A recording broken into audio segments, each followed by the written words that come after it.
Hello everyone, welcome back. I'm Gaming Quitte, the most delicious Quitte of them all. And today we're taking a look at the Gala Nedrick and Primal Brunhilda. Both appear on the next Gala Dragalia showcase and are among the last units added to Dragalia Lost. While Nedrick is semi-limited to Gala Dragalias, Primal Brunhilda will be added to the general pool afterwards. Both will also appear on the next Gala banner, which will be the last banner to add new units to Dragalia Lost. Let's take a look at Nedrick first. He's a shadow sword unit as it was to be expected honestly, and he brings a completely new mechanic. Let's talk about that one first so you can keep it in mind when we talk about his kit. Nedrick brings the soul charge effect, which completely restores a unit's HP. For the duration of this effect, the HP will stay full. You are not affected by damage dealt over time, debuffs or afflictions, so corrosion for example won't hurt you during this effect. Damage dealt by enemies is also nullified, but the damage from certain attacks cannot be nullified. Well, this sounds too good to be true, right? Obviously it's not just going to last forever, and obviously there are downsides. When Soul Charge nullifies damage greater or equal to 20% of your own HP, the level for Soul Charge will go down by 1. When you lose the last level, the effect is gone and your unit's HP go to 0. So it's a high risk, high reward situation. Soul Charge will level itself up automatically after 15 seconds have passed, since the level was decreased. So just don't get hit. The maximum level on this is level 3. Nedrick's first skill, Rising Rebellion, normally deals 4 hits of 800% damage, inflicts Shadow Blight and raises the Dragon Gauge by 10. But if he has the Soul Charge effect, what he will have for a lot of the fight, it deals 5 hits of 800% damage. So his skill deals 4000% damage in total with the Soul Charge, 3200% damage without it. The effects are different too, because it now doesn't raise the Dragon Gauge anymore, but instead dispels buffs. Shadow Blight stays though. When shared, you will share the base version of the skill, though I'm not really sure how worth this is. I mean, you can inflict Shadow Blight, but the Dragon Gauge gain is minuscule. Nedrick's second skill, Blazing Animus, can only be filled if Nedrick has shapeshifted at least once. When used the first time, it grants Nedrick Soul Charge level 3. From now on, you have to play well or else you will die.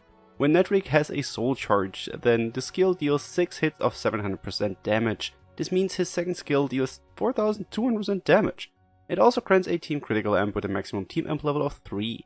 If you have, for example, Gala on the team, I feel like keeping up level 3 might even not be that difficult, meaning you could dish out some mad crits with this combo, at least in theory. Nedrick has the standard Sword Core ability, which helps fill the Dragon Gauge faster. His Chain Core ability is fun. It increases Dragon damage by 12%. I really want to build a cracked Lafna with the help of Nedrick and other units and make a showcase? I should do that, shouldn't I? Tell me in the comments below if you want that. Now let's talk about Nedrick's first ability, which of course is longer than my patience when playing Elden Ring. Which, now that I wrote it out, is actually kind of short. Anyway, Nedrick will always shapeshift into Bahamut, and he has the same effects as him, getting 50% of the Dragon Gauge at the start of a fight, and having the shapeshift time extended by 100%, but doubling the amount of Dragon Energy needed to shapeshift. There is a 50% limit for filling the Dragon Gauge at the start of a quest with abilities for the entire team. When shapeshifted, Nedrick will have a Dragon Strike. Once the shapeshift is done, Nedrick gains the Oblivion Overload effect. This has 3 levels and it levels up itself automatically after a certain currently unknown amount of time. On level 1, Nedrick's strength is increased by 10%, on level 2 you get a 15% strength and critical rate buff, and on level 3, strength, critical rate and skill damage are increased by 20%. But with the Oblivion Overload effect, Nedrick will constantly take damage over time. I'm going to guess that this damage will not be negated by the Soul Charge ability, because then what's the point? So you will still need to be healed up in regular intervals, or maybe counter it with some regen buffs. It's no surprise, but Gala Nedrick is both resistant to blindness and paralysis.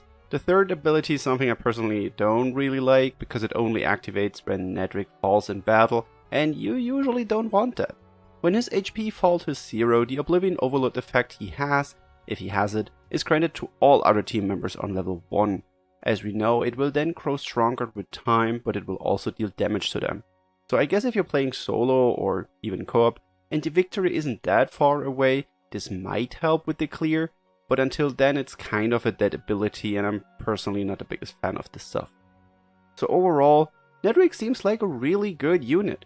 He hits like a truck, but you need to play him well to not die quickly because of the soul charge, and it really takes a long time until he does hit so hard. So in speedrun compositions, he might not be that good, but the longer the fight goes on, the stronger he gets. I'm going to assume that in Dragon form, Nedrick will also grant the amps that Baha move can grant, but don't quote me on that. He also probably won't be able to shapeshift that often, at least not if you don't specifically set the team up to ramp up Dragon Gauge gain. Like I said, I kinda wish his third ability would have been something else, but I can see what they wanted to do with it. Also, I like that his skills start with Blazing and Rising, because that aligns with the naming scheme of Yuden. And this is usually the part where I ask you to subscribe, and I'll still do so, please subscribe, because I will continue to upload Dragalia videos until the game goes offline, even if they will slow down.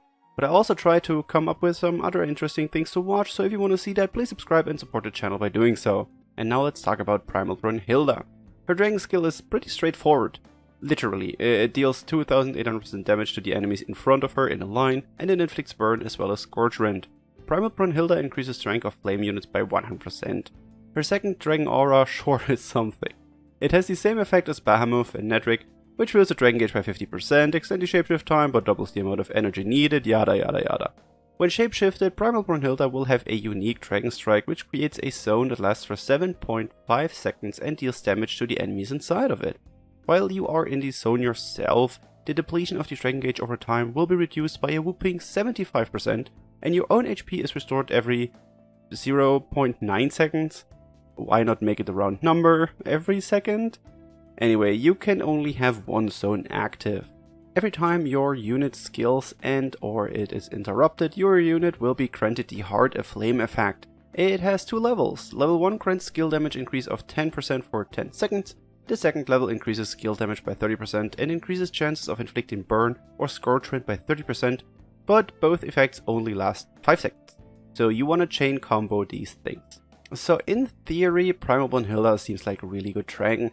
Not only does she look really cool, she also might be able to stay in dragon form for a long time and help dealing some mad damage depending on the mods she has. I don't think the zone will do huge damage to the enemies, but I sure hope that her auto attacks will hit hard. I would be surprised if that's not the case. The Fire Dragon roster is already really stacked with good dragons, but Primal Brunhilda seems like she can coexist with the Reborn Agni and Gala Mars quite well. Something that's really funny, by the way, is that Primal Brunhilda probably isn't very good on Mim herself, because Primal Brunhilda will probably very heavily depend on her dragon form to be good. Since Gala Mim can't use that form, well, she loses out a lot of potential with Primal Bruni. Overall, that's a pretty good banner, and I'm super excited to summon on it. I am going to screw the free summons this time. I'm going in right away. I will probably regret it, but look, we need to celebrate 3.5 anniversary somehow, and I somehow need to use my resources up. But there's something you shouldn't forget. There's going to be another Gala Dragalia right after this one. There will be a last set of units on this new banner after this one, so don't blow your entire stack on the Nedrick and Brunhilda banner. And anyway, that's now it for this video. I hope you enjoyed it, and if you did, please leave a like and tell me in the comments below what you think about Nedrick and Primal Brunhilda, and if you will summon for them. If you want to know what I'm up to when I'm not making videos, or what I'm going to do in the future when Dragalia slows down, follow me on Twitter or join our Discord, the links are down below. Thank you all so much for watching, and I will see you in the next video. Bye!